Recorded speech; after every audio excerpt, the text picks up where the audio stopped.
Bem, eu sou o professor Marcos Fonseca, eu sou professor da disciplina Geografia, mas lembro vocês também que eu estou com o acompanhamento na disciplina História através do WhatsApp, com a oferta de resumos, tirando dúvidas, orientando em seleções e vestibulares que utilizem ou não a nota do Enem. É importante enfatizar isso. Alguns alunos já me procuraram e já estão com os resumos que eu preparei em mãos, né? E esses resumos eles facilitam muito, dado o pouquíssimo tempo que nós temos até a prova do Enem. Tá certo? Nós recomeçamos a aula com aquela pergunta anterior. Quais os assuntos mais cobrados em geografia no Enem? Retomamos para concluir Geografia Humana com o tema final Oriente Médio. E começamos enfatizando as principais questões sobre o Oriente Médio que caem no Enem.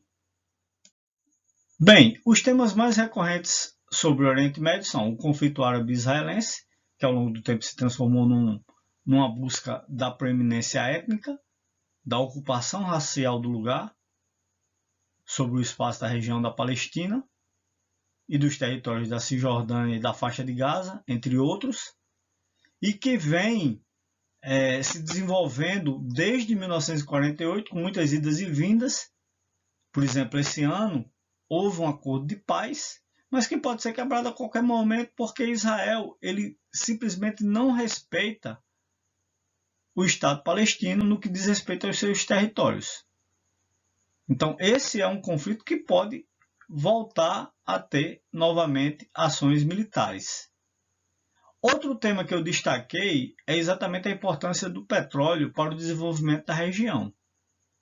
A região é a maior produtora de petróleo do mundo, interfere no preço mundial do petróleo através da OPEP, e os países que são grandes produtores de petróleo se destacam mundialmente por serem extremamente ricos, destacadamente a Arábia Saudita, os Emirados Árabes, que dominam a produção de petróleo local. E aí eu trago uma questão do Enem de 2018 que trata exatamente desse choque entre árabes palestinos e judeus, e que diz o seguinte: a situação demográfica de Israel é muito particular. Desde 1967, a esquerda sionista afirma que Israel deveria se desfazer rapidamente da Cisjordânia e da faixa de Gaza, argumentando a partir de uma lógica demográfica aparentemente inexorável. Devido à taxa de nascimento árabe ser muito mais elevada, a anexação dos territórios palestinos, formal ou informal, acarretaria dentro de uma ou duas gerações uma maioria árabe, entre o rio e o mar, localizando aí geograficamente o Rio Jordão, o mar Mediterrâneo. Essa é uma questão que trata exatamente da disputa étnica pelo espaço, da preeminência étnica sobre o espaço nacional e que traz implicitamente também a questão da xenofobia israelense em relação ao povo palestino, ao povo árabe palestino. Portanto, a resposta seria a letra B. Em geografia física eu darei bastante ênfase aos conceitos. Eu observei que a maior parte das questões que caem em geografia física caem a partir dos conceitos, o conhecimento do significado de cada conceito. Obviamente que os desdobramentos desses conceitos, os seus conteúdos, as suas informações também estarão ao longo da aula. Os temas que mais caem em geografia física no Enem são climatologia 10,4%, cartografia 6,5%, biogeografia 3,9%, hidrografia 3,9%, geomorfologia 2,6% e solos 1,3%. Para essa primeira aula, eu separei climatologia, cartografia, biogeografia e especificamente os ecossistemas ou biomas mundiais. Os ecossistemas ou biomas nacionais eu retomarei na próxima aula. Climatologia, 10,4% das questões de geografia física na prova de geografia do Enem. E as principais questões sobre climatologia que caem no Enem estão logo a seguir. Em climatologia, como nos outros dois temas que eu separei para essa primeira aula de geografia física, eu percebi que os elaboradores das questões eles priorizam bastante os conceitos. Então, nós vamos, nessa aula, fazer uma revisão desses conceitos, começando pelo conceito de climatologia, que diz que nada mais é do que o estudo do clima, sendo a integração das condições de tempo num determinado lugar e por um período de 30 anos.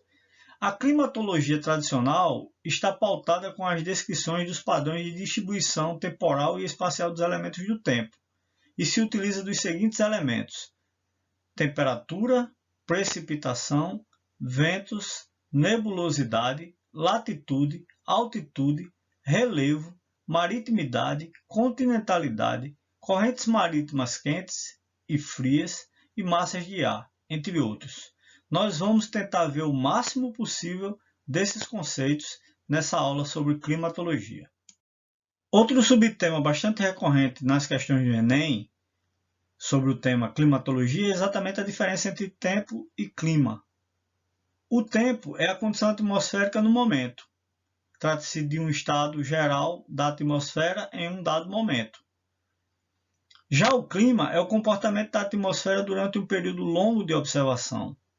É o conjunto das condições atmosféricas dos últimos 30 anos.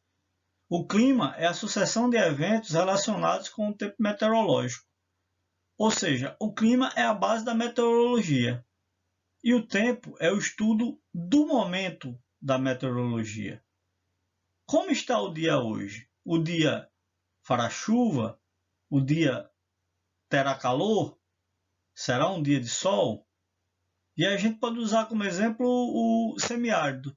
O clima do semiárido é um clima basicamente sem chuvas, mas naquele dia específico pode chover.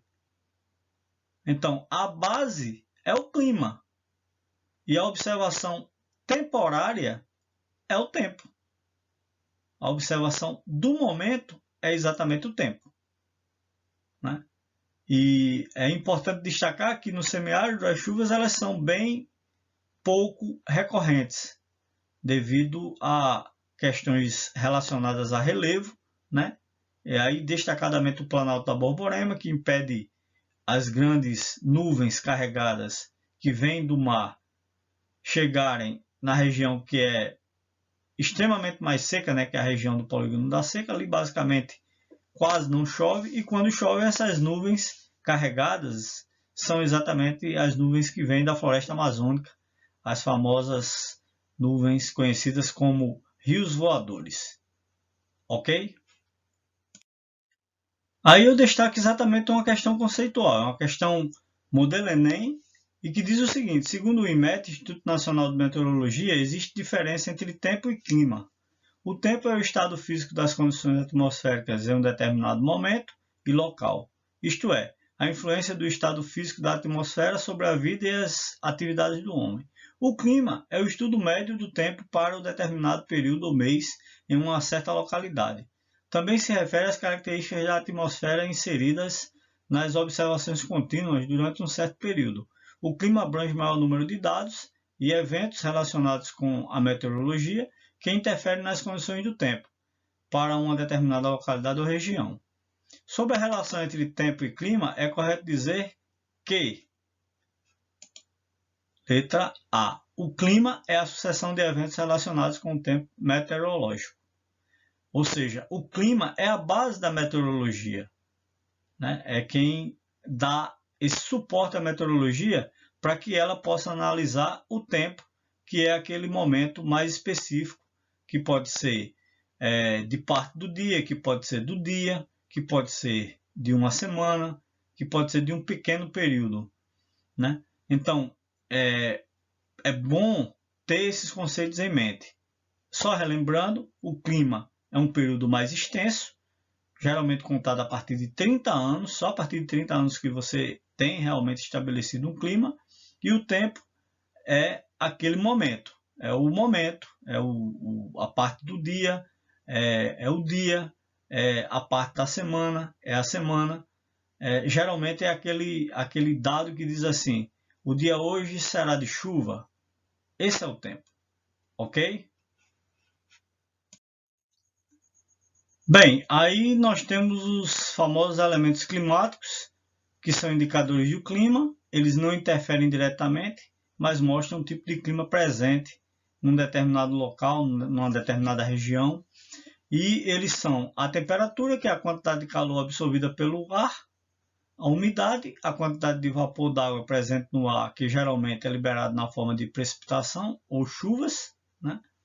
E a densidade do ar, que em lugares mais frios tendem a ter pressões maiores, com exceção, obviamente, das áreas mais altas, devido à quantidade de gases, né?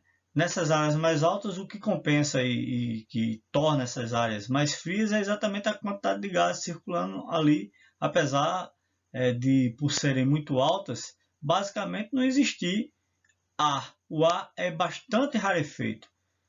Para você subir numa montanha extremamente alta, você tem que enfrentar alguns fatores bem difíceis, né? Um deles é a baixa temperatura, as baixíssimas temperaturas, né?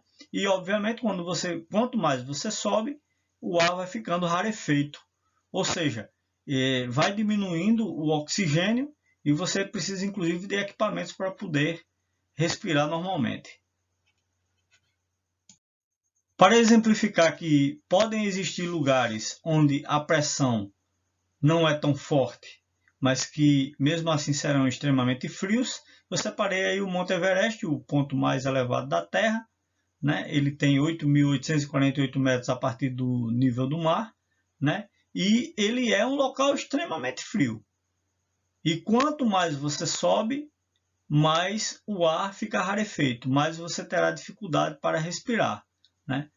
As pessoas menos resistentes, elas só conseguem chegar até o topo com a ajuda de aparelhos, de equipamentos de respiração. E mesmo assim são lugares extremamente frios, independentemente da ausência de pressão. Por quê? Porque há uma forte circulação de gases, outros, que ajuda nesse resfriamento. Uma curiosidade, essas neves, elas são conhecidas como neves eternas, né? Porque, segundo a tradição, elas nunca derreteram, né? Apesar do avanço aí do aquecimento global, como nós já vimos na aula anterior. Outro subtema importante, ainda dentro do tema climatologia, são os famosos fatores climáticos, que basicamente são dois, né? Se destacam dois, que é a latitude. A latitude é a distância do Equador medida ao longo do meridiano de Greenwich, né? E a altitude, que é a distância vertical medida entre um ponto e uma superfície de referência, que geralmente é o nível médio do mar. Esses dois conceitos eles são muito recorrentes também no Enem. É importante que você conheça cada um deles, né? Lembrando que a latitude liga-se à questão mais horizontal e a altitude liga-se à questão mais vertical, ok? Bem, outro tema bastante recorrente no Enem são as correntes marítimas, que são imensas porções de água que se deslocam nos mares e oceanos do planeta, as quais influenciam no clima das regiões em que atuam, uma vez que transportam umidade e calor. Os principais tipos são as quentes, no geral são correntes marítimas mais superficiais, daí elas serem quentes, porque têm uma maior exposição ao sol, né? E são geralmente predominantes nas áreas subtropicais, né? Com sentido de deslocamento associado aos ventos do leste, predominantemente na região. Ocorrem a partir da linha do Equador em direção aos polos, ou seja, são correntes quentes que partem da parte de maior contato com o Sol para as partes de menor contato com o Sol, que são exatamente os polos, tanto o polo norte para cima, né, como o polo sul para baixo. Já as correntes frias, no geral, são correntes marítimas mais profundas, e suas águas apresentam temperaturas mais baixas. Por quê? Quanto mais profunda, menor a incidência do Sol, né? Ocorrem a partir dos polos em direção ao Equador, né? Essas correntes elas vêm exatamente em sentido contrário. Elas partem dos polos, né? E, portanto, elas partem de regiões bem mais frias e em direção a regiões bem mais quentes, que são as regiões próximas ao Equador ou até mesmo o Equador, né? Quando essas correntes marítimas se encontram, geralmente ocorrem fenômenos naturais, sejam eles de leve porte ou sejam eles de grave porte, como por exemplo as tempestades. Eu coloquei essa questão adaptada ao Enem para nós vermos como poderá cair na prova. E aí é uma questão sobre correntes quentes, há um predomínio de correntes quentes no gráfico, como nós podemos ver, a variação de temperatura chega a 30 graus. E qual a origem dessas correntes? É o que se pergunta na questão. Então, basicamente, são correntes originárias das zonas subtropicais e o sentido de seu deslocamento está associado aos ventos de leste, predominantes na região. São correntes quentes porque são correntes de zonas subtropicais e são correntes quentes também auxiliadas pelos ventos de leste, que são ventos quentes. A resposta, portanto, é a letra D. Outro subtema dentro da climatologia bastante recorrente no Enem é exatamente a maritimidade, que é uma medida da influência da umidade do mar sobre as cidades ou países que tenham seus territórios próximos ao litoral, provocando um aumento da umidade relativa do ar e a ocorrência de mais chuvas. A maritimidade, que é a presença do fluxo de água regulando a amplitude térmica diária, que diminui a amplitude de temperatura, que é a relação de temperatura durante o dia e a temperatura noturna, e faz com que essas temperaturas não sejam tão extremas. Muitas pessoas procuram o mar não só pelo sol, não só pelo bronzeamento, mas também pela regulação térmica que existe lá, pela amena regulação térmica que existe lá, né? E essa regulação ela é feita exatamente pela umidade emitida pelo mar, que faz com que os ventos em alguns momentos fiquem mais frios, que faz com que nuvens se formem com forte umidade e que tragam uma forte capacidade de precipitação. É por isso que muitas vezes em áreas próximas ao mar há muita incidência de chuva. Incidência de chuvas, né? Então, o mar e as proximidades do mar, essa busca por essa região, muitas vezes não só está ligado ao sol, não. Pode também estar ligado a essa paz térmica que a proximidade com o mar proporciona. E o contrário da maritimidade é exatamente a continentalidade, que é a ausência dos fluxos de água, né, que faz com que a amplitude térmica seja bastante alta.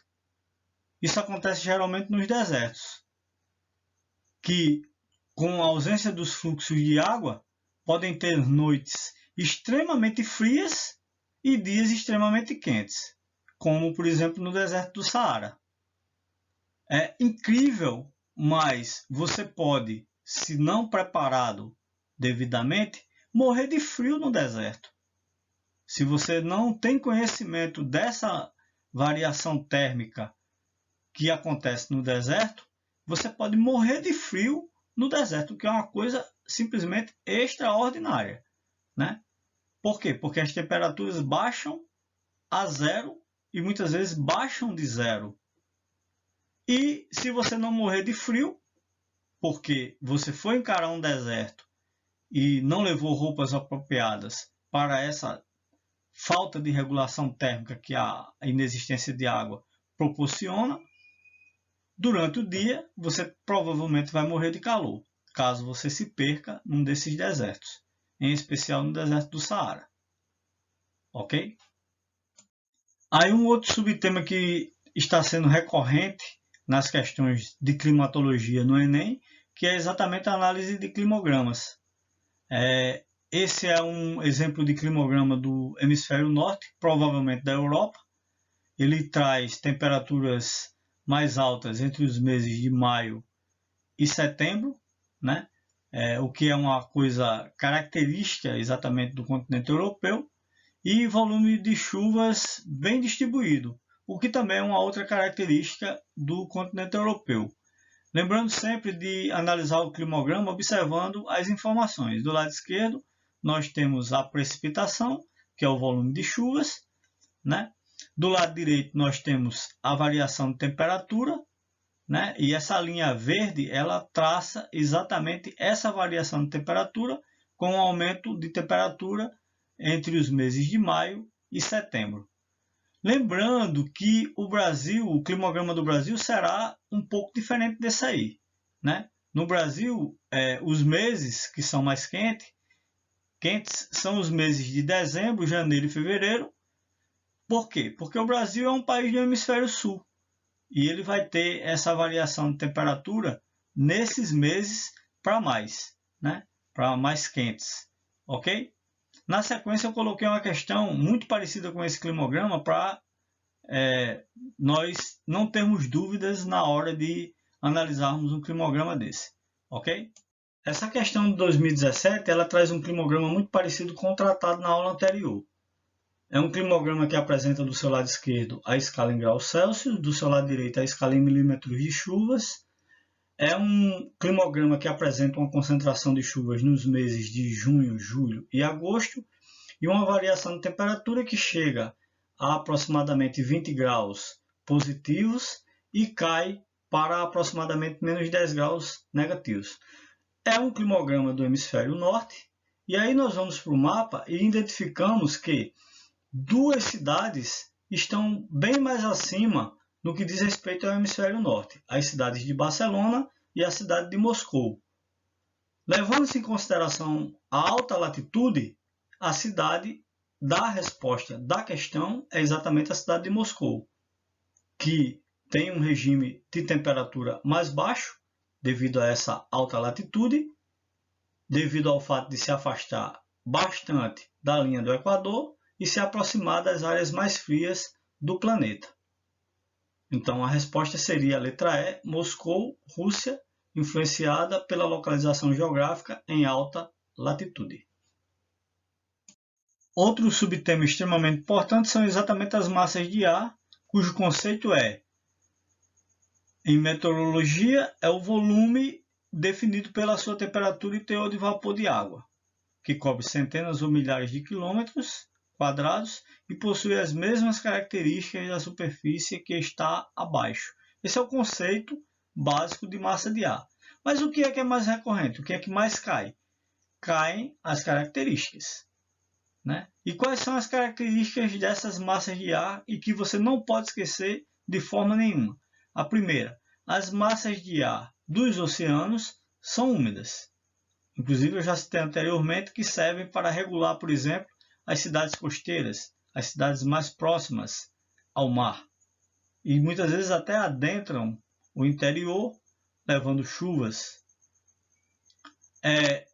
As massas de ar de clima tropical ou equatorial geralmente são quentes. Ou quase invariavelmente são quentes. Isso aí você não pode esquecer, ok?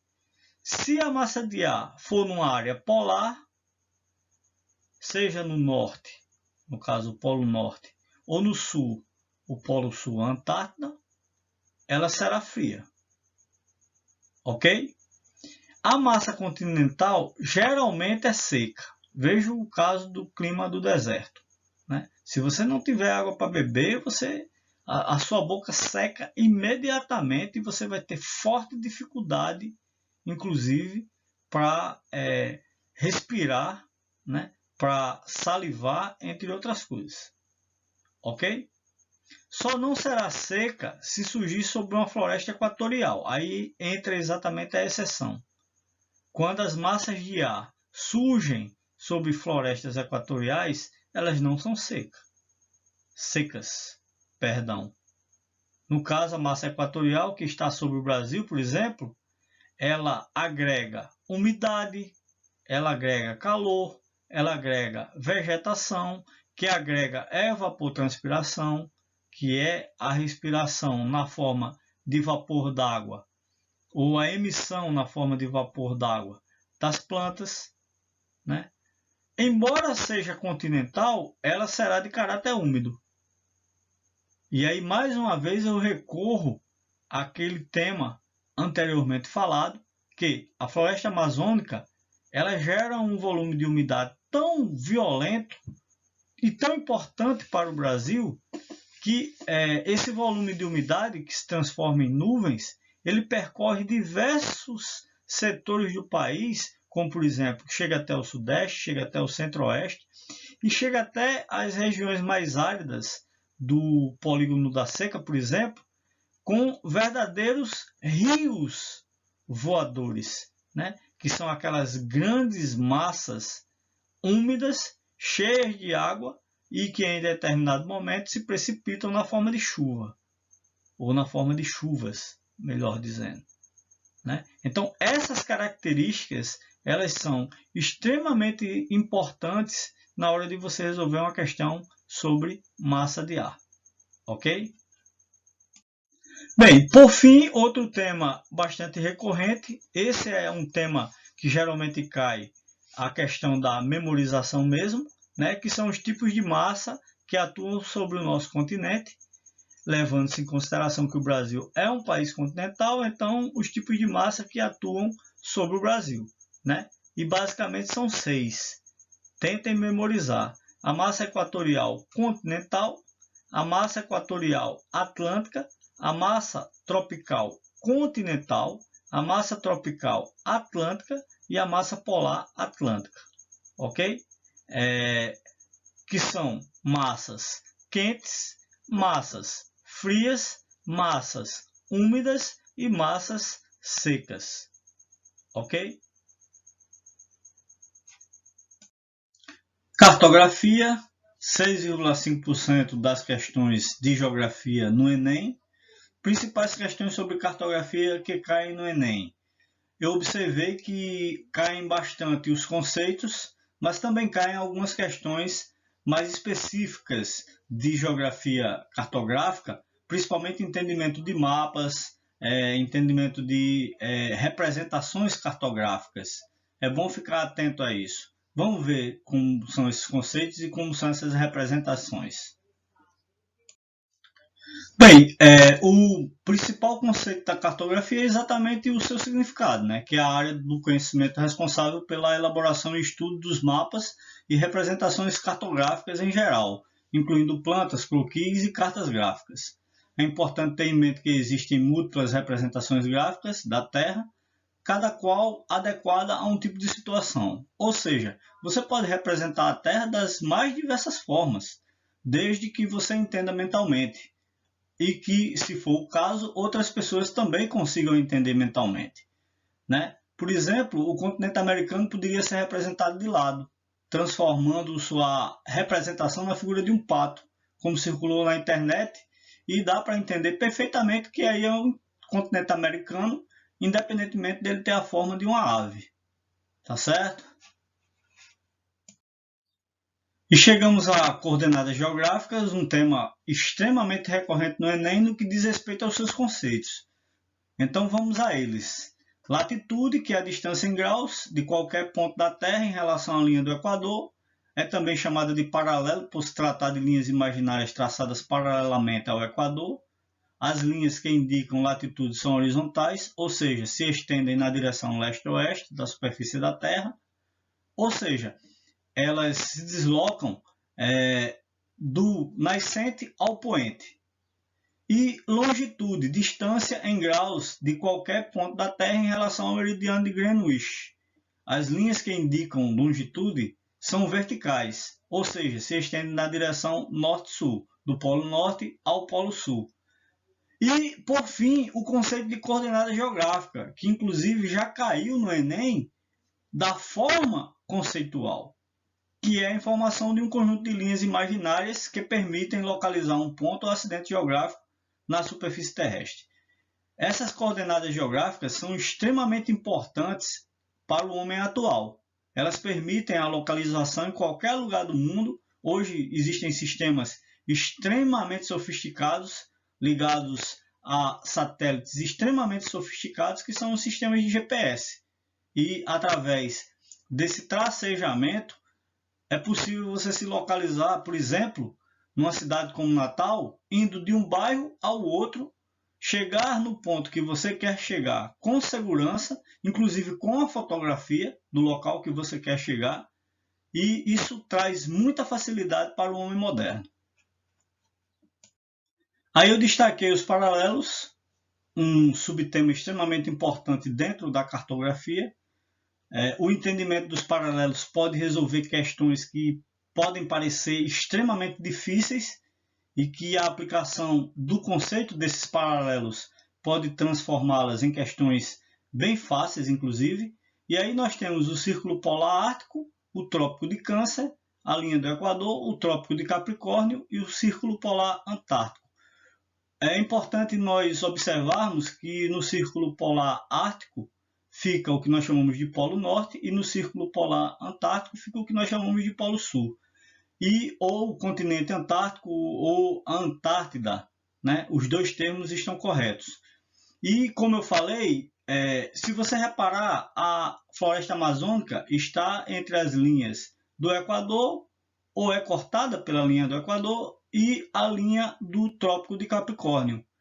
E o simples entendimento dessa localização fez com que uma questão que foi considerada uma das mais difíceis em geografia o ano passado se tornasse uma questão relativamente fácil, como nós vamos ver quando nós fizermos a resolução dela mais à frente.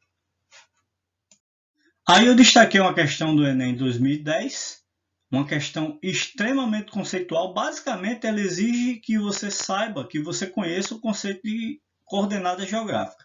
E ela diz o seguinte: pensando nas correntes e prestes a entrar no braço que deriva da corrente do Golfo para o norte, lembrei-me de um vidro de café solúvel vazio, coloquei no vidro uma nota cheia de zeros, uma bola cor-de-rosa, anotei a posição e data, latitude e longitude, tampei e joguei na água. Nunca imaginei que receberia uma carta com a foto de um menino norueguês segurando a bolinha e a estranha nota. No texto, o autor anota sua coordenada geográfica, que é a informação de um conjunto de linhas imaginárias que permitem localizar um ponto ou acidente geográfico na superfície terrestre. No caso aí, a resposta é a letra C. E o que a questão pede? Ela pede um conceito. Ela pede que você tenha o conhecimento do conceito. E isso vem sendo bastante recorrente no Enem no que diz respeito à cartografia. Ela pede geralmente, as questões pedem geralmente que você tenha o conhecimento do conceito e também da localização geográfica, das diversas localizações geográficas. Tendo essas duas características, você vai acertar uma boa parcela das questões de cartografia no Enem dentro da prova de geografia. Aí nós destacamos os fusos horários. Os fusos horários representam a mudança de hora à medida que mudamos de um fuso para o outro. Ele parte do meridiano de Greenwich e, como você observa na imagem, à direita há um aumento nas horas, né? E à esquerda há um decréscimo das horas. E aí, ao lado, exatamente o ponto central do meridiano de Greenwich, que fica na Inglaterra, uma cidadezinha lá da Inglaterra, e é onde está localizado o Observatório de Greenwich. Aí os principais fusos horários do Brasil, eu peguei num dia comum, o dia 12 de setembro de 2020, no Google, e nós temos o primeiro fuso horário, que é o fuso horário padrão de Fernando Noronha. Como ele se aproxima mais do meridiano de Greenwich, ele tem uma hora a mais, 12 horas e 14 minutos. O horário padrão de Brasília, que tem uma hora a menos, no caso aí eram 11 e 14, esse é o nosso horário padrão, por exemplo, é o horário padrão aqui do Nordeste.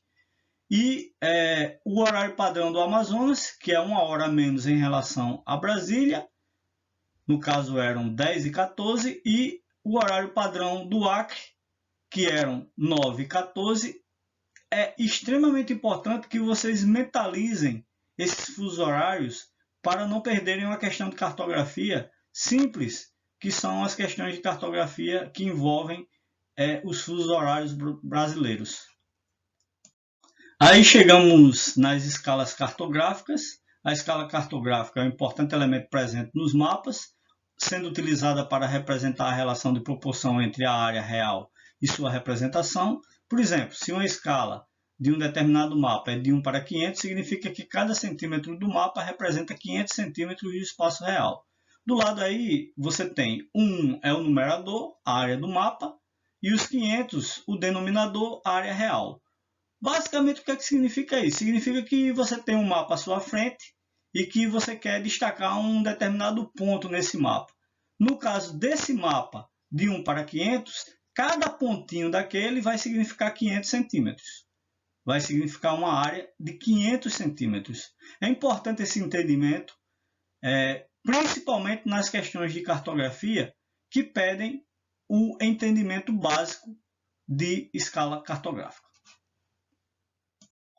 Projeção cartográfica, que é a forma pela qual uma superfície esférica, no caso a Terra, é representada num plano, ou seja, no mapa, e eu observei que as questões geralmente giram em torno das principais técnicas de projeções. E aí, destacadamente, a projeção cilíndrica, a projeção cônica, a projeção azimutal ou plana. Mais especificamente, gira em torno da projeção cilíndrica. Por quê? Porque, basicamente, os mapas que chegam às escolas, aquelas escolas básicas, são construídos a partir da projeção cilíndrica. Eles são transformados no mapa plano a partir de uma projeção cilíndrica. Não é tão comum você encontrar um mapa numa projeção cônica ou um mapa numa projeção plana. Então, algumas ou várias questões que caíram ao longo do Enem pediam essas principais técnicas de projeções, como a questão que eu vou mostrar a seguir e que tem a ver com o que eu expliquei agora. E aí nós chegamos na questão que eu citei, que é uma questão do Enem de 2017, sobre projeção cartográfica. Apresenta 3 projeções cartográficas que, se você montar mentalmente, todas 3 podem ser transformadas em cilindros, né? E elas fazem essa correta relação entre as representações do mundo e apresentam essas projeções utilizadas de forma cilíndrica.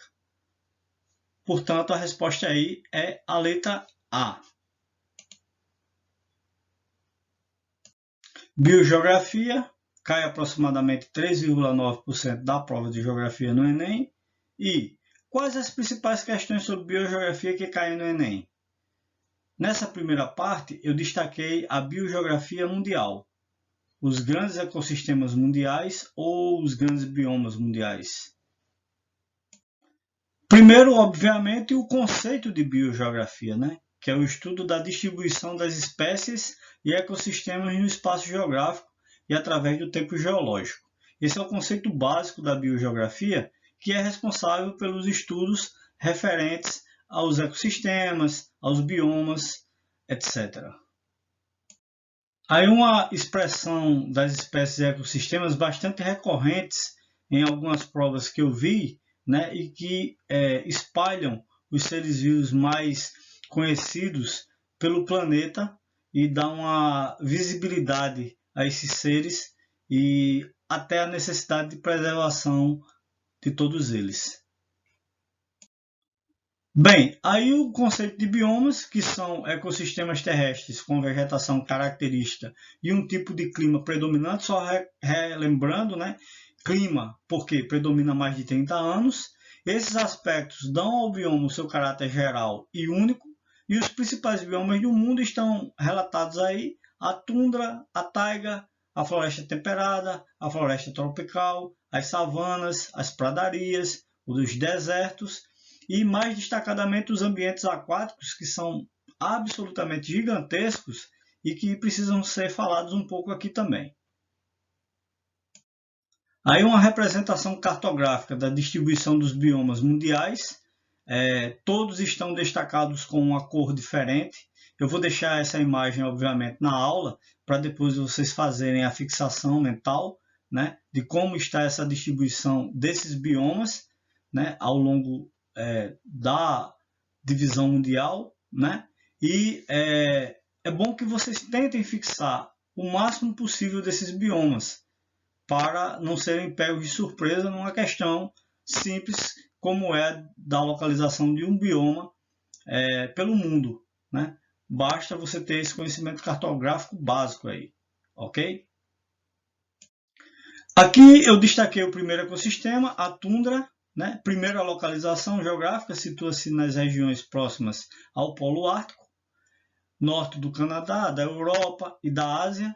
Apresenta temperaturas baixas durante todo o ano, o inverno é bastante severo e o verão é frio. A fauna é composta por renas, caribus e bois almiscarados. Os animais são protegidos por uma densa pelagem. Essa densa pelagem ela consegue protegê-los do frio intensamente e também ela consegue protegê-los da água. Elas têm a capacidade de protegê-los da umidade, né? A vegetação apresenta musgos e líquens. Em regiões com a temperatura mais elevada surgem gramíneas e pequenos arbustos. Aí a taiga, a localização também é no hemisfério norte, ao sul da tundra ártica, em região de clima frio, porém possui uma estação quente mais longa e amena se comparada à tundra. Ela também é chamada de floresta de coníferas, devido à predominância de pinheiros e abetos. Aí a gente pode visualizar bem isso na imagem. E a fauna é uma fauna relativamente rica, né? Com a presença de grandes alces, ursos, lobos, raposas, visões, martas, esquilos. É um ecossistema extremamente importante também, como todos os outros. Aí a floresta temperada, bastante explorada no Enem, né? Localizada em regiões da Europa e da América do Norte, ocorre em ambiente de clima temperado e com as 4 estações bem definidas, né? Isso é muito explorado, inclusive, nos filmes. As plantas são chamadas de decíduas ou caducifólias, pois perdem as folhas ao fim do outono e readquirem na primavera. Essa situação é uma adaptação ao inverno. Com a perda das folhas, as plantas reduzem sua atividade metabólica. As plantas mais características são os carvalhos e as faias.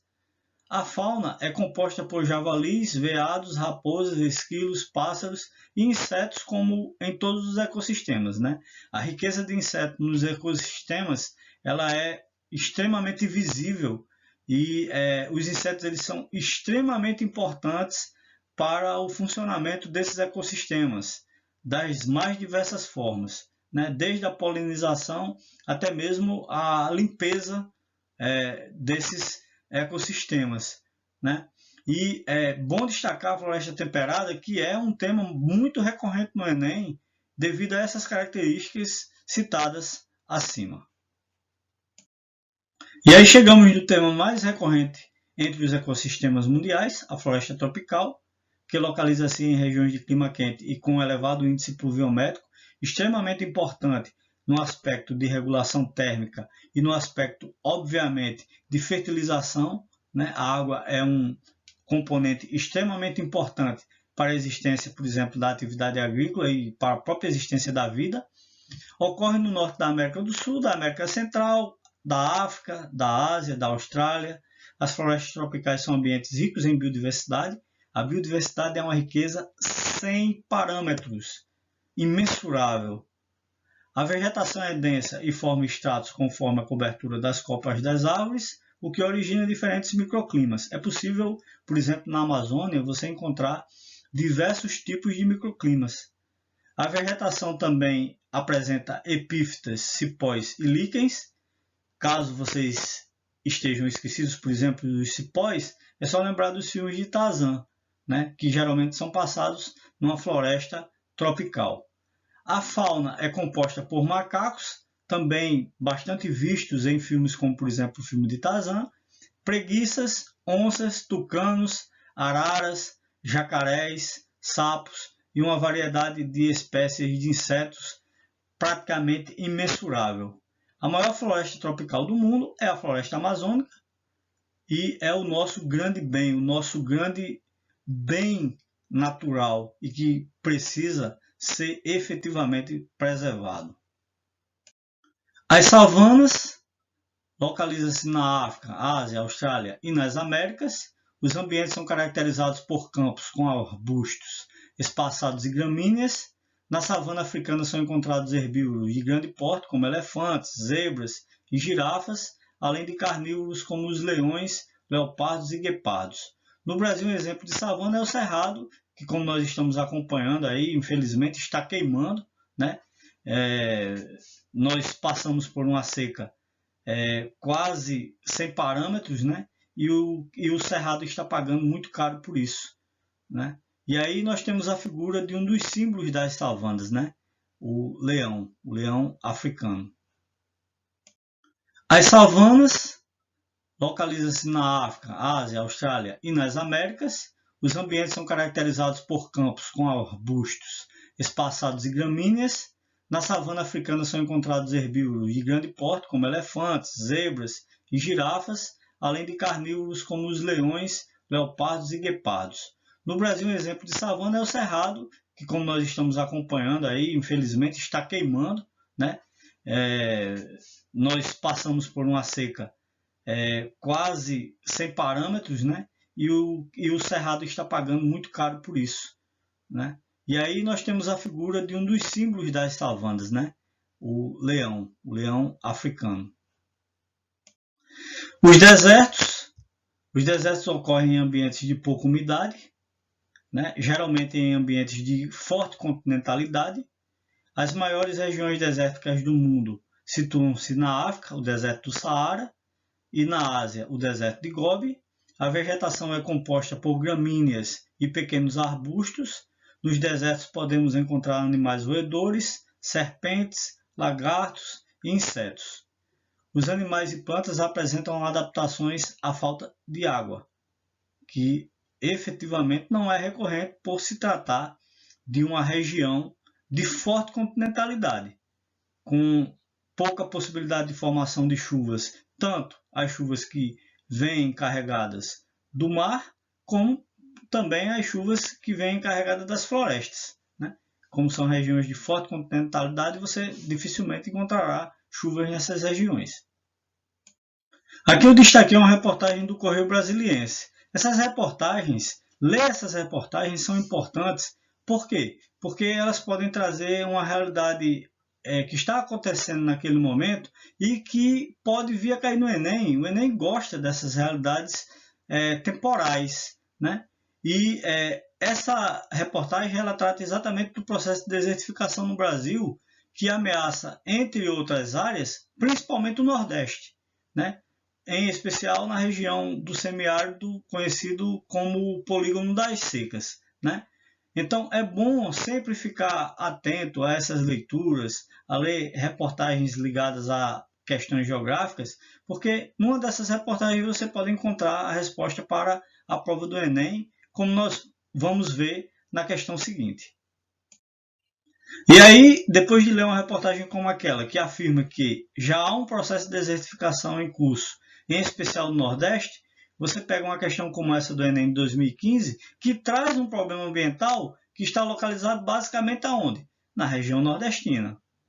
E ao ler a questão, que diz assim, no mapa estão representados os biomas brasileiros que, em função de suas características físicas e do modo de ocupação do território, apresentam problemas ambientais distintos. Nesse sentido, o problema ambiental destacado no mapa indica o quê?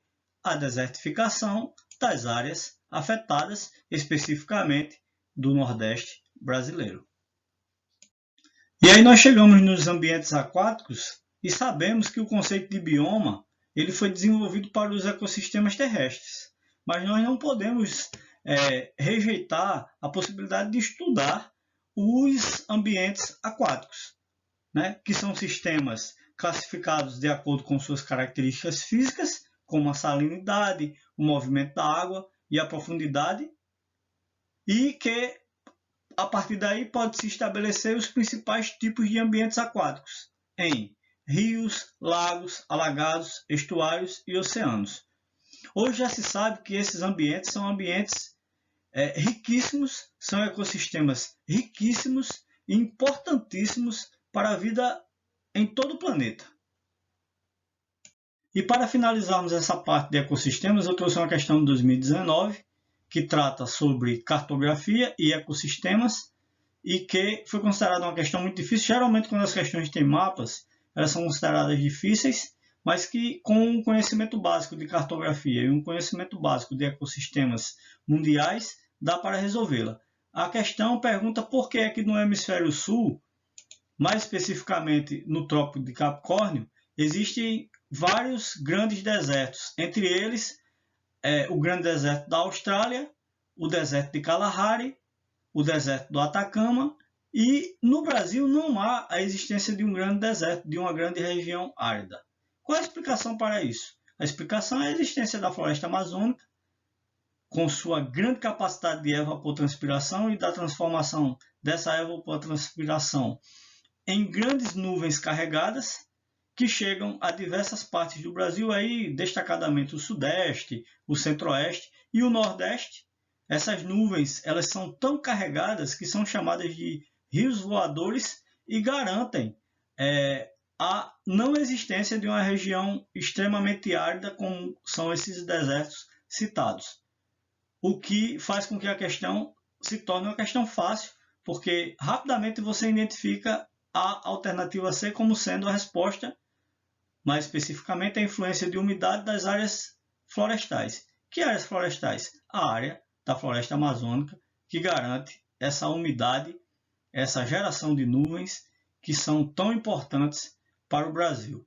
E aí, mais uma vez, a gente destaca a importância da preservação da Amazônia. Por fim, a bibliografia consultada. Eu gostaria de agradecer pela oportunidade, gostaria de desejar a todos bons estudos, uma boa preparação para o Enem e uma boa noite.